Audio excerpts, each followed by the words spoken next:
Evaluate where you are. Look at it. Assess yourself. Assess yourself and assess the situation. What brought you there? What has brought you to this point? What did you learn from it? Are you learning anything, or are you doing it over and over and over again? Somebody said that insanity is doing the same thing in the same way, expecting a different outcome. Don't let this year be like last. And if last year was great, still don't let it be that way. Raise the standard. If your life is perfect and extraordinary, you darn well know you're not going to be happy unless you keep making it better. That's what makes us feel alive. It's not what we get that makes us happy. It's who we become and what we're able to give because we become more. If you want to begin to move, you've got to clear your mind of all the unnecessary luggage and baggage that's weighing us down. You're going to have people to do things to you. Things are going to happen to you. And the most important thing to do is to harness your will and let it go. And move so you can grow. So you can get on with your life. It doesn't matter about what happens to you. What matters is, what are you going to do about it? If there's anything that'll shift your life, that'll get you to thrive in a difficult situation, is take some massive action. Try something else. Change it, try it, move it. Progress equals happiness. If you can start to make progress, if you can get yourself going, even if it's not perfect, if it doesn't work, you know what to do. Just change your approach. That doesn't work, change your approach. So often in life, people don't begin the journey because they're not quite sure what to do or how to do it right or how to do it perfect. You want to change your body? Get yourself moving. Don't wait for the perfect trainer. Just go out there and move. Put on your shoes and move and get momentum. I'm going to turn this situation around. I'm not going to sit back and moan and cry over what happened and what went wrong and who did what. I'm going to do something about this situation. The other thing is, take full responsibility for your life.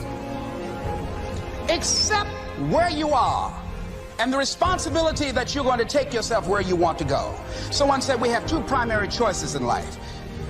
We can either accept conditions as they exist, or we can take the responsibility to change them. See, a lot of people want to exempt themselves from taking responsibility. All they want to do is talk about the problem. Every time you see them, they'll tell you their story over and over and over and over again. No. You want to take responsibility for your life. I got me here, I can get me out of this. And I'm getting out. I'm not going to be a volunteer victim.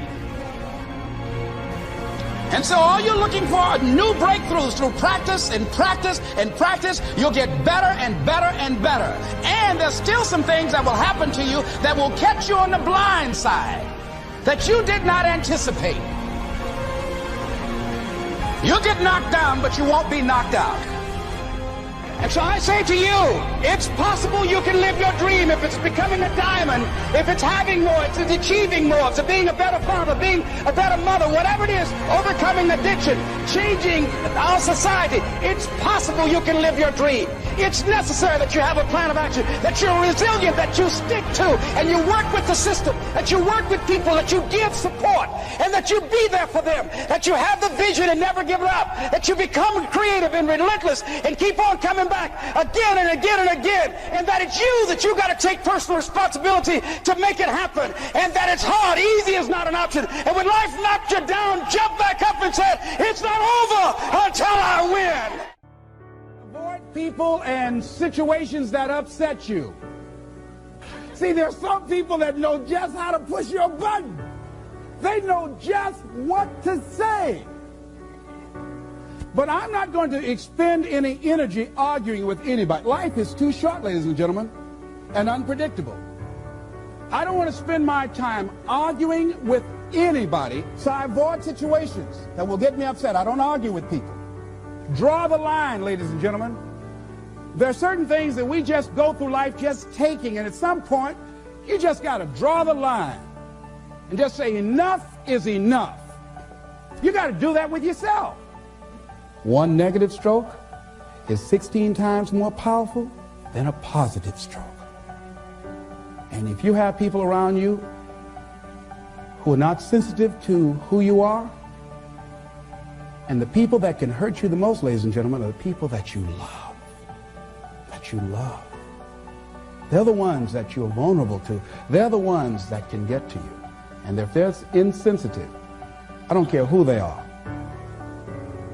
See, if you don't draw the line with people, if you just let them run rampant in your life, and you let things happen to you that you don't feel good about, if you continue to allow it to happen, you won't feel good about yourself.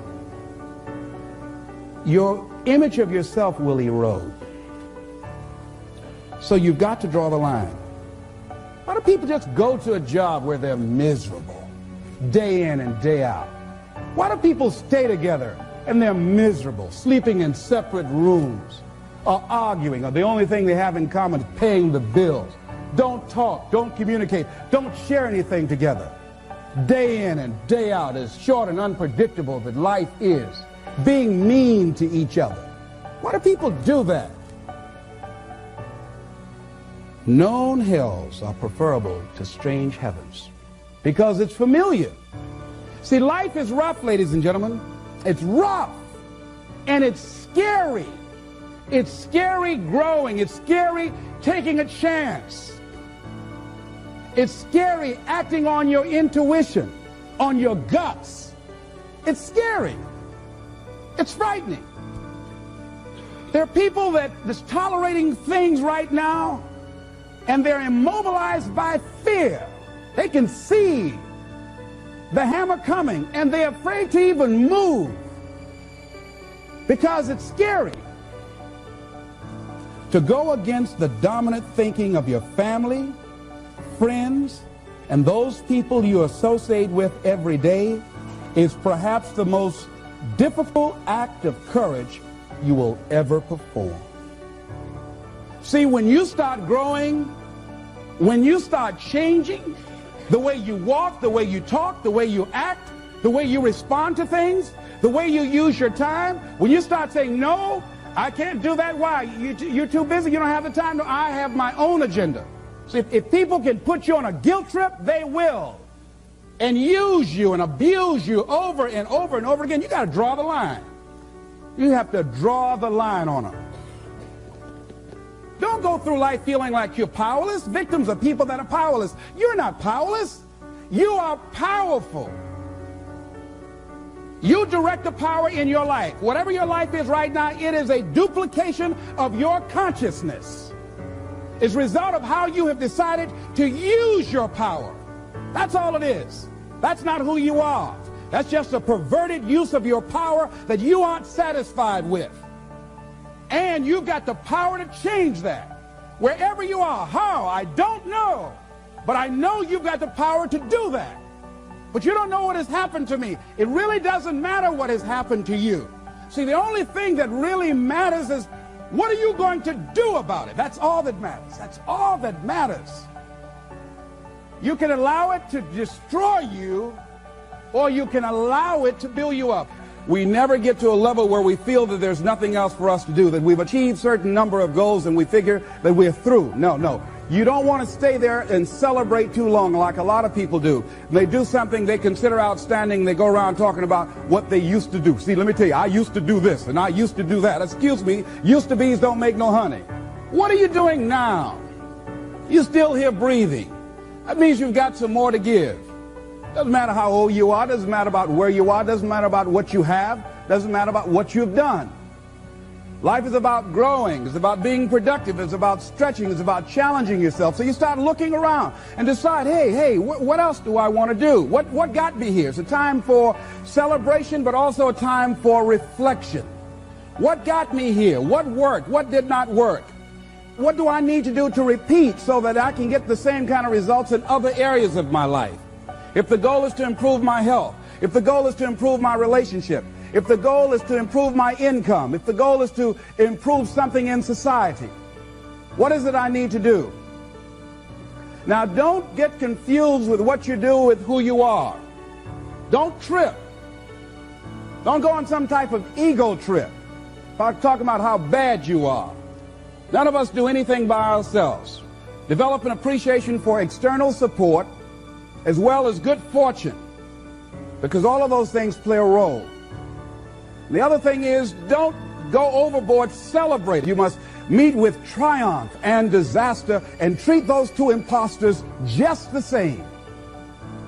You look at it, hey, I did it. I feel good about that. Now you're moving on to the next thing. Things did not work out the way you wanted them to work out. You didn't produce the results you wanted to produce. Hey, miss that. Win some, you lose some.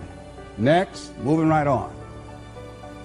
Don't confuse who you are with what you do. Make your mind fertile ground for the seeds of opportunity.